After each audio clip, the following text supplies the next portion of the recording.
We don't usually do a second take of Rainer on Leadership or the Burge Report, but I said something incorrectly, and my eldest son just said, "We've got to start over. We're this far into it. Well, we We've got to start." can't be factually inaccurate on the Burge Report because Dr. Burge here takes pride, as he should, in his research to just give the facts. And we got a fact wrong, so we got to redo the whole thing now.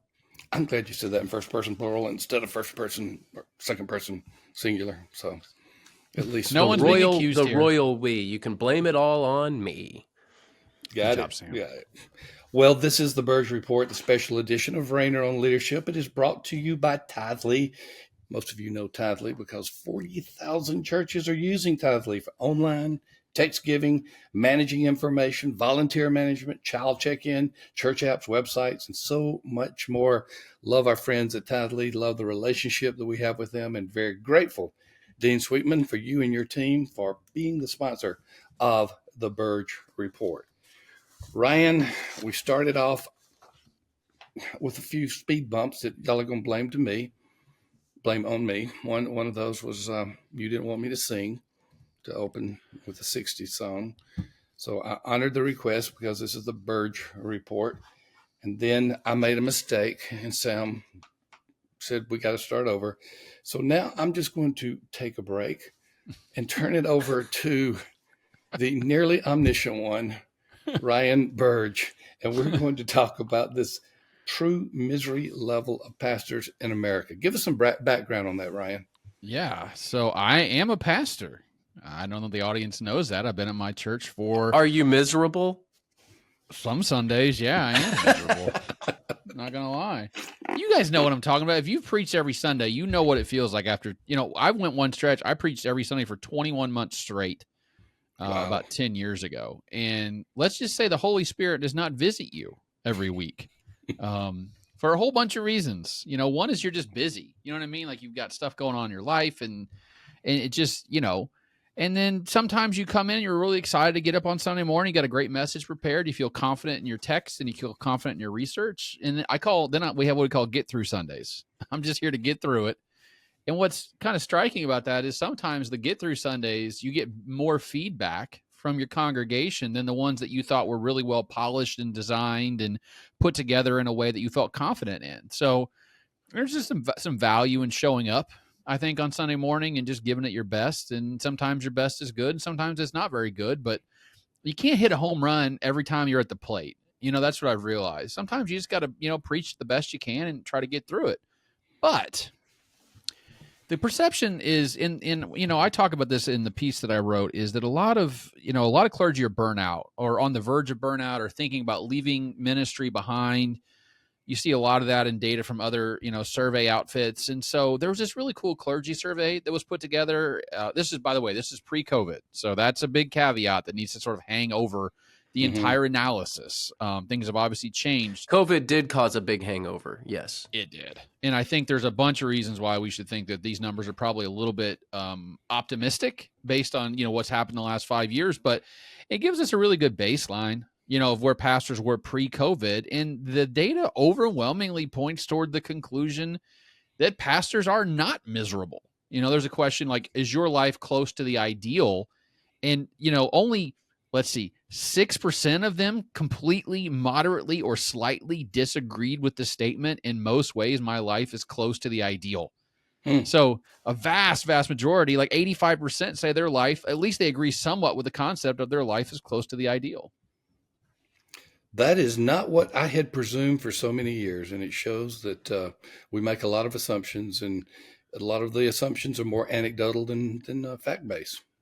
And squeaky wheel too, right? I mean, like that's the way it goes. Is a lot of pastors just kind of like, yeah, life's fine. It's not, is it great? The greatest thing ever? No. I mean, I'll be the first to say that no one gets into ministry to get rich, or at least I hope you don't, because you're probably not going to get rich. And it's a bad strategy.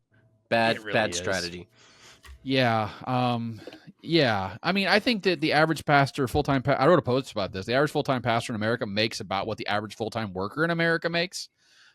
Which is, it's hard to compare apples to apples because some of it for pastors is housing allowance, and that's obviously non-taxable, which raises your income, your take-home income. But, I think for a lot of communities, they actually pay their pastors a reasonable wage, kind of what a school teacher would make. And they're not getting rich, but they're also not getting poor. I think, but it's also highly contingent upon how old you are, right? Where you're working, what position you're working in, what kind of congregation you're working in, how large that congregation is. I mean, I think honestly, the most miserable, life is whenever your church is big enough to hire you, but no one else, because you don't have an administrative assistant to help with tasks. You know what I mean? All the paperwork stuff that happens there. So you got to print the bulletins, right? Or you've got to fix this thing or make this call to the handyman or whatever it is. And there's no one else. And if you're sick, there's no one else to call, do a hospital visit or a Sunday morning sermon. It's basically you. I think there's probably a strong correlation between having multiple pastors on staff and happiness, because you can sort of, offload tasks that you don't want to do or can't do to other people. And you can't do that in a small church. Sam, he just described your youngest brother. He is the only full-time staff there, and he reflects that quite a bit. Boy, I don't have anybody else. Yeah, and Jess has to do, it's a church plant, so he has to do a lot of the tasks that would otherwise be given to volunteers or some sort of assistant or staff in an established church. So I do think that there is a difference between church planter, established church, but church planters are kind of living the dream a little bit too, because they're getting to start something. So it's, you're right, Ryan. I think it does depend upon where you are, what kind of church you have, your geographic location. It has a lot to do with it. Like here in Southwest Florida, I've got a great church, thankfully, but even if I didn't, being in Southwest Florida helps. It helps take the edge off because it's such a wonderful place. So sometimes geography helps. But I think that church planning conversation is an interesting one too, because I think in that situation you're probably happy because you signed up for this though. True. It's like a startup founder's working 80 hours a week, 100 hours a week, but they knew what they were getting into when they started to start a company and raise venture capital and do all those things, because they know the payout is going to be, likely going to be a good one. It's like there's a difference between being like a lifestyle pastor, where you just kind of walk into a congregation that's already been established, versus trying to start your own church. You're just looking for different stuff in life. And I wonder how good pastors are at matching what they want the pastor to be to what the actual job looks like, or they just take whatever job becomes available. I think that incongruence can lead to a lot of friction sometimes. I think a lot of lower life satisfaction. It's not that you're a bad pastor. It's just your gifts in time are not being well spent in the congregation that you're in. And if you went to a different situation, you actually might be a more effective pastor, A, but also happier with yourself, B, which also would lead you to be a more effective pastor at the same time. So I do wonder how good pastors are at figuring out where to go and why they should go there. Look, tell me about some of these, and I don't know if they're correlated factors or how you derive these issues. You can tell us, like longer tenure, higher satisfaction rate. I guess that's just correlated. The longer they stay, the higher they are on the scale. Yeah, so there's this term in social science called the self-selection effect, which is the idea that people self-select in and out of organizations. So if I start as a pastor and 3 or 5 years in, I realize, wow, I'm really bad at this. And and I'm not a good fit for this. You're going to drop out and go do something else. But if you've been in ministry, the pastors who are the happiest are those who have been in ministry for 4 decades or more. Wow. And you've got to think like that makes sense from just a statistical perspective, right? Because are you going to stick with a job like being a pastor for 40 years if you're bad at it and you don't like it? Hopefully not. I do know some pastors who have, unfortunately. But most of them who stick around for 40 years really are good at the job, A, and B, like the job. They like that lifestyle. Otherwise, they would have switched out in their 40s and become an insurance agent or a real estate agent or just changed careers totally because it wasn't making them happy. And this does get to some other stats that point to some concerns in the very near future, because the average age of a pastor is right around 60. So many of these 60-year-old pastors are doing well, are satisfied, and have been doing it for quite some time. But there's not a whole lot of younger pastors coming up through the ranks to take over after some of these 60-year-old pastors are ready to retire. And that's actually a really good demographic point to make, is if you look at the data, like the biggest bulge in age amongst like evangelicals especially is between like 55 and 65 years old. There's a ton of people in that age bracket in evangelical church, especially white evangelical churches. And, demographically, I've got to be an actuary for a minute and say, hey, people die. Average life expectancy is about 80 years old. So in 20 or 25 years, half of that big wad of people moving through the age spectrum are not going to be around anymore, including lay people in the pews who are donors. A lot of them are the biggest donors to the church, by the way, is in that bracket, the 50s and 60s bracket, but also the pastors. They all were raised up when that religious right really took off in the 1980s and early 1990s.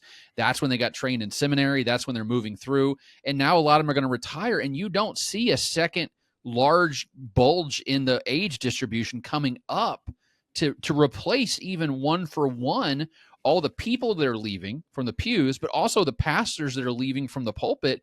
And I wonder, and this is something we don't talk about nearly enough, is I wonder if there's going to be a pastoral shortage across all types of Christianity, not just evangelicalism, but mainline, the black church, because there's just, and the priesthood, by the way, is suffering from this right now. And the Catholic Church, there's places in South America, they can't find a priest at all because there's just none to provide. So I wonder if there's going to be, and then what happens at churches in situations like that, they can't find a pastor. They're going to find just anybody who can do it. And that's not always a good situation, especially if you're walking into a difficult church, a long-standing church, a church that has a long history of having well-educated, theologically orthodox pastors, hiring a guy who has no theological training or very little theological, because you have no other choice. So, I think this is something that the church really needs to think about going forward, is how do you fill both gaps, the pew gap and the pulpit gap going forward, because there's going to be a deficit on both sides. I think the easier one to fill is the pulpit gap. And that may be counterintuitive, but the pew gap is you've got to go get people and they have to voluntarily come there. The other gap is usually a paid position, whether it's full-time or part-time. And Sam and I have been talking about this shortage for some time, not with the necessarily statistical precision that you have, but maybe so. And we have begun to talk about co-vocational being part of the future, somebody that's in the community that can get trained theologically and that also will be serving as a pastor or a staff person as well. There are going to be some significant changes, because why? There have to be, if the churches are going to have people there to serve them.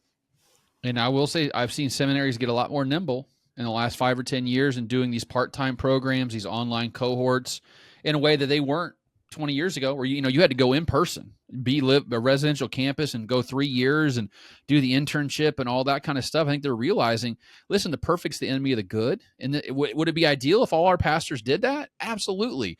What percentage of pastors can stop their lives and go, oh, can't pastor for 3 years, I've got to go to seminary and do and then I'll come back and be a pastor, and then go into debt $60,000-$80,000. I just don't think it's better almost to do like vocational training with pastors. And I think, several denominations have kind of shifted to the model like, okay, let's take an online course on polity. Let's take an online course on professional ethics amongst the clergy, and then a little Bible here and there. If you can throw that in, is fantastic. But at the end of the day, you got to tell pastors what they can and can't, like legally, all the issues surrounding being a pastor. So I do think bivocational is the future, by the way. In my denomination, the vast majority of our churches are pastored by bivocational. I'm a bivocational pastor and have been for, 20 years now. And what's funny is not funny, but interesting caveat. My church is closing in a month. Really? And, yeah, it is. July 21st, our last Sunday. Oh. And it's a very mixed emotion thing. But I've had many people go, hey, you want to come preach at my church on Sunday? And I'm like, no, I'm good. I did this for 17 and a half years. I mean, you take COVID out of it, I bet you I missed 2 Sundays a year, for 15 years. I need to walk away from the pulpit for a while. There's just such a dearth of people willing to step in the pulpit with experience preaching, as opposed to the number of people who want you to. It's I'm honored and I'm flattered, but it's also like, yeah, I need to take a season of my life and not be a pastor for a while and see if I miss it. And if I do, I'll come back. And if I don't, then, God brought me through this season, and then that's it. Now I'm on to something else. And I feel like I'm doing ministry just in a different way. Yeah, we what I find fascinating about church. What I find fascinating about your story, Ryan, is that your church was you kind of accidentally got there, and your church was struggling when you got there. And I applaud you, one, for sticking it out for as long as you did. We need more pastors to do that, but I think your story is unfortunately a common story, because you're in Mount Vernon, Illinois, southern Illinois, which isn't like this booming metropolis. Wonderful not. community, but not a booming metropolis. Walk us through, like, connect your story to all the other stories out there. A 30 or 40 something year old pastor. All right, I'll do this bivocationally as long as I can. What does the future hold here? Well, I mean, to be clear, I never had an Isaiah 6 moment in my life, where it was like God showed up and was like, you're called to the ministry. And I'm like, here I am, Lord, send me. And it was almost like, yeah, I need a job and I'm pretty good at this stuff. So let's do it, But I also think that's like God calls reluctant people, like I think, and that's something that I'm always really confident about telling people is like, don't feel like you have to be 100% sure you're called to the ministry to become a minister. Like you might find it along. We were in college and we went, not me, but some classmates went to St. Meinrad, which is a monastery in southern Indiana. And they were talking to one of the monks who'd lived there for over 50 years. And someone asked him, which is a great question, when did you know you wanted to be a monk? And he'd been a monk for 50 years. He goes, I don't know, about 30 years ago. And I thought that was really telling, right? Like you find it along the way. It's not like it all kind of crystallizes when you're 22 years old and you just like live that trajectory out the rest of your life. And so I never had that moment. I took over the church in 2006. I was in my second year of grad school. I never even applied for the job. I preached one Sunday, they called me back. I preached the next Sunday, they called me back. They go, hey, will you just be our interim pastor? And somewhere along the line, that interim title just went away. And I became the pastor of the church and been the longest serving pastor in the history of the church, 17 and a half years. Wow. Yeah, it's wild. And I think more so we needed each other. You know what I mean? Like they needed me to keep the church going, but I also needed them because I just needed, that stability in my life. And it was nice to have a pulpit. I think there are more and more churches who are in that spot, right? That need someone who can do 10 hours a week, but not more than 10 hours a week because they can't afford more than 10 hours a week. But how do you find someone who has another job that's flexible enough to work those hours around these hours, right? That pays well enough that the church doesn't have to pay you a ton or give you insurance or any of the other logistic things you need. It's a very, like, the pieces have to fall together exactly right to make that all work. And in this situation, it did, but I can imagine 1,000 ways in which it wouldn't have. And that's why I'm hesitant to go somewhere else, because it's like our puzzle pieces fell in line perfectly. And I don't think I'll ever find that, that empty hole in any other church where I could go to that would make sense to me. So I think it's so situational that it's hard to like talk in broad generalities about how this works in most situations, because I fully understand that my situation is unique in a whole bunch of ways. Oh, yeah. It's almost a 17-year interim since they didn't tell you otherwise. Well, I have a little plaque that used to say interim pastor, and they replaced that plaque at one point that just said pastor. So I was like, well, thank you for that, for letting me know. I appreciate that. But hey, by the way, Ryan, my first church was American Baptist, and it's in southern Indiana. It was southern Indiana, not southern Illinois. Well, it's a part of the country that's definitely not grown. And I just had a nice conversation with higher up in ABC about, having a real conversation about hospice churches. Yeah. Knowing that a church is probably beyond the point of no return. When I took over, we had 50 people in 2006, and they were not all, vast majority of them were 65 or older. So at that point, you are basically beyond the point of no return, barring some sort of miraculous move.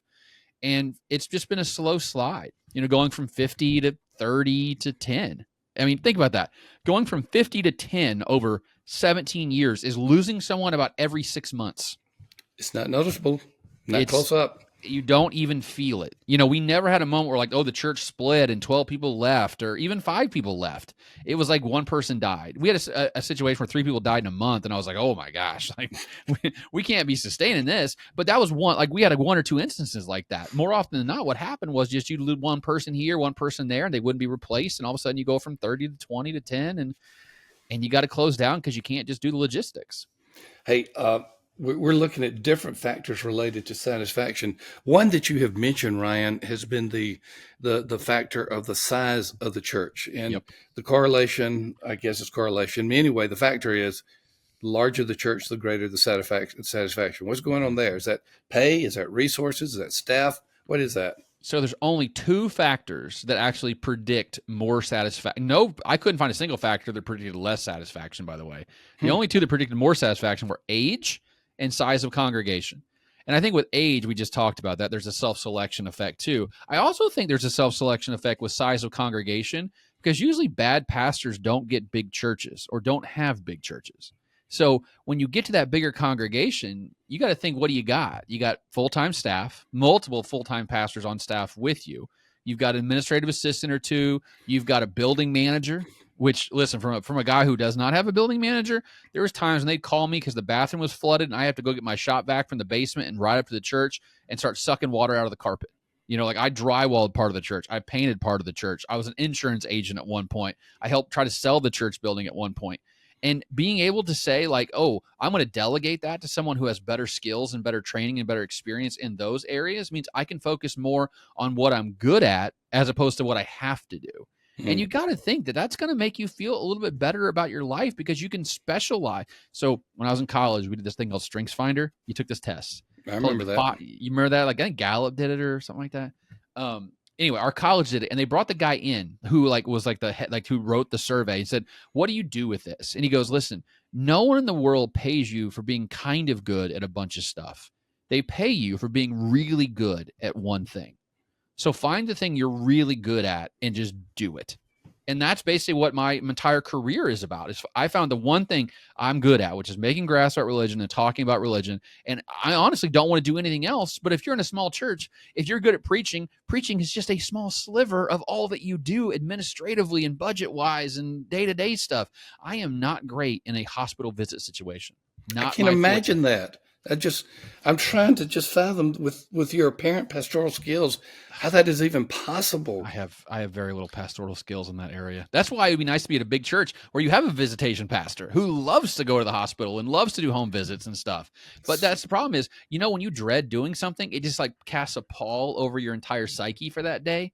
That's kind of what ministry has become for a lot of small church pastors, is doing a whole lot of things they don't want to do the 2 or 3 things they really like to do and are good at. And I think the bad parts for some of them outweigh the good parts. They don't even see the goodness in the job at some point. Fascinating stuff.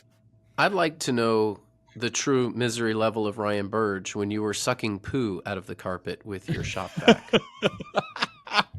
At that moment, it was incredibly high because it was like, I think it was a Saturday night and we had church on Sunday morning and there was no one else. That's one of those weird things about being a small church that you don't realize until you are a small church is if you're a bigger church and you have like a plumbing issue, you probably have a plumber or a handyman in the congregation that you can call that would love to come help out for free. Just buy the parts and they'll fix it. When you start losing people, and we lost men, a lot of older men who are handymen, I became the handyman. Like I was the last line of defense to fix the boiler and fix the hot water tank. And honestly, it was like, I was joking with the congregation. I didn't sign up for this. It goes, you didn't sign a contract anyway. So, this is just part of the job. Now, listen, I love my congregation. Like they've seen me go from, I started when I was 24 years old. Now I'm 42. Like they've seen me go through every stage of life with them. They were there when my kids were born, when I got married, when I got my job, when I lost my job, when I got another job, and I love them to death. But I did not know what I was getting into when I agreed to be the interim pastor of First Baptist Church in 2006. Not saying I wouldn't have taken the job. It's just I had no idea that this is where I was going to end up when I was 42 years old. Fascinating stuff. Sam, you want to wrap it up? We got some other things we want to do with Ryan Burge and some future recordings that we want to record so the world will know that Ryan Burge is alive and well. Yeah, thank all of you for tuning in. And also thank you, Tithely, for sponsoring this episode. Check the link in the show notes. Go get the 2023 State of Church Giving Report. It is a fascinating report. It's free. So we encourage you to get the download. And we've got another Burge report coming up here in a couple of months. We do these from time to time. So you can stay tuned to Rainer on Leadership. That is our regular weekly programming. But Burge will be back. So we'll see you then.